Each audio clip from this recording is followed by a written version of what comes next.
Assalamualaikum warahmatullahi wabarakatuh. Buat kawan kita yang Nasrani, salamun ala manittaba'al huda. Bapak tahu artinya ini?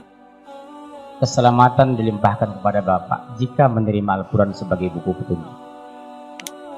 Haleluya, betul? Pertanyaannya sederhana. Saya cukup 5 menit karena dengan saya banyak dialog, yang pastor pendeta 2 jam cukup masuk Islam.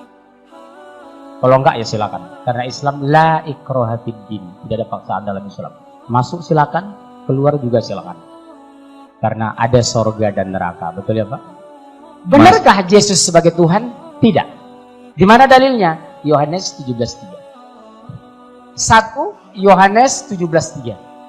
Apa yang disampaikan Bapak tadi benar adanya, tapi dibatalkan dengan ayat ini. Inilah hidup yang kekal, mengenal satu-satunya Allah yang Esa dan mengenal Yesus Kristus adalah yang telah engkau utus. Berarti Yesus not God. Kenapa not God? Dia sebagai utusan. Orang idiot pun tahu yang nama utusan pasti ada yang mengutus. Sama dengan Rasulullah. Dia utusan Allah. Mana membuktikan? Matius pasal 4 ayat 2.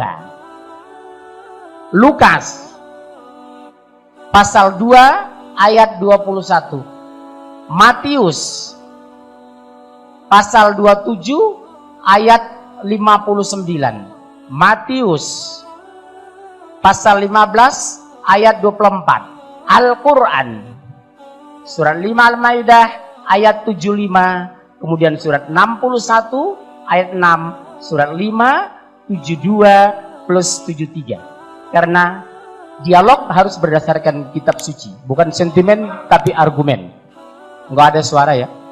Dialog harus pakai kitab suci, bukan anarkis tapi dialogis. 1 Yohanes 17:3 jelas, inilah hidup yang kekal, mengenal satu-satunya Allah yang Esa dan mengenal Yesus Kristus yang sudah engkau utus. Berarti Yesus utusan, not God. Sama dengan Muhammad dan Rasulullah. Mana buktinya dia manusia biasa sebagai Rasul dalam Islam? Matius pasal 4 ayat 2. Setelah Yesus berpuasa 40 hari 40 malam, maka laparlah ia. Kalau Tuhan mustahil lapar. Makanya kami berpuasa. Yang kedua, Lukas pasal 2:21. Setelah Yesus berusia 8 hari, maka dia khitan, sunat. Dia sunat. Kalau Tuhan mustahil sunat. Dokter mana yang berani nyunat Tuhan? Betul? Yang ketiga, Matius 27:59 berbunyi, setelah ayat Yesus diturunkan dari kayu salib, maka dikapani dengan kain putih linen bersih. Ini sewa Bible tua ini Pak.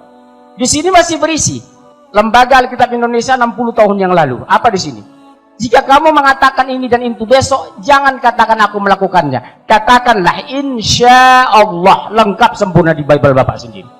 Dan ini bukan palsu loh Pak. Lembaga Alkitab Indonesia tahun 1963. Bahkan kalau saya bongkar Alkitab tahun 1800, saya punya Bible banyak Pak, 40 lebih. Ya, apa di sana? Akan lahir seorang nabi yang bernama Ahmad. Ikutilah, jika tidak kamu akan kuminta pertanggungjawaban. Amin, haleluya. Betul? Yang keempat apa? Matius pasal 15:24 berbunyi, ini buat Bapak yang Batak, itu kurumapea, laiku ini dari Manado, Tewu, kami sama-sama dari Samosir Pak. Ya, saya Situmorang orang, beliau Rumapea.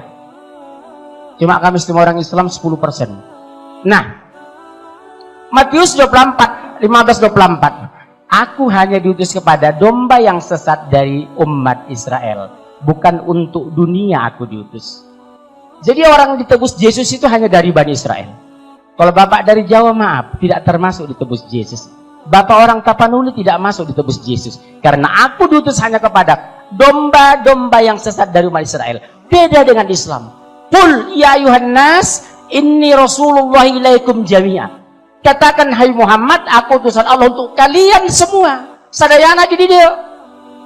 Kabeh nang endi? Sudah dison. Mulai bahasa Tapanuli yang masuk ditebus Yesus dison. Matius pasal 15:24. Kesimpulannya waktu mau habis. Satu menit lagi. Setengah menit. Yesus puasa, Yesus khitan, Yesus dikapani. Berarti Yesus Muslim. Kenapa Anda Kristen? Siapa pengikut Yesus hari ini? Pengikut Yesus yang setia adalah kami orang Muslim, bukan Nasrani. Al-Quran surat 5 ayat 75 berbunyi, sesungguhnya Isa putra Maryam hanyalah seorang rasul. Kenapa Allah mengklarifikasi ini?